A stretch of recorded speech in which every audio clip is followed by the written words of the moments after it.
Perkembangan teknologi dalam pembayaran digital di tanah air terus menjamur. Seperti halnya di Kota Loksmawe, Provinsi Aceh, warga mendapatkan sembako murah setelah melakukan scan barcode kris. Warga antri di halaman Masjid Jami' Lancang Garam untuk mendapatkan sembako murah. Sebelum mengambil sembako, warga diminta bersedekah seikhlasnya melalui kris ke rekening milik Masjid Jami'. Penyaluran sembako murah ini difasilitasi Bank Indonesia Wilayah Loksmawe. Kepala Kantor Perwakilan Wilayah Bank Indonesia Loksmawe, Gunawan, mengatakan, meski belum semua masjid menggunakan metode infak sedekah lewat kris, namun di masjid yang sudah ada barcode kris dapat memudahkan masyarakat untuk menyalurkan sedekah. Program Semarak Rupiah di bulan Ramadan ini untuk mensosialisasikan uang digital melalui kris yang saat ini mulai marak digunakan oleh warga untuk berbagai transaksi keuangan.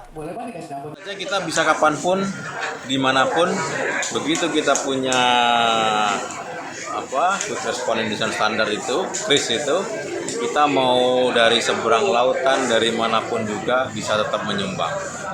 Kalau dari si persentase memang masih kecil gitu ya, tapi perkembangannya terus mengalami peningkatan karena sejalan dengan kaum muda yang semakin banyak, semakin peduli dengan adanya penggunaan memiliki gadget, kemudian pengembangan digitalisasi, semua transaksinya menunjukkan tren yang semakin meningkat. Pengurus Masjid Jami' M. Jamil Fauzi menyebutkan, dengan adanya aplikasi uang digital tersebut, angka donasi di masjid mulai meningkat. Bahkan warga yang bersedekah berasal dari luar daerah. Kami dari Masjid Jami' merasa sangat besar manfaatnya. Jamaah-jamaah yang tidak membawa uang tunai cukup dengan menggunakan HP, kemudian men-scan kode kris, mereka bisa bersedekah. Kemudian seperti saya sampaikan tadi bahwa jumlah lembaran rupiah yang mesti dihitung berkurang. Artinya ada yang lewat kris langsung masuk ke rekening, tidak perlu dihitung lagi.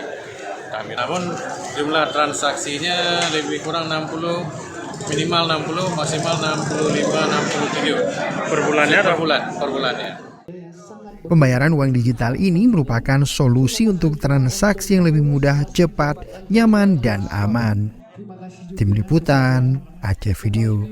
KPWBI Loksmawe Bapak Andrian, Masjid Jami' Lancang Garam.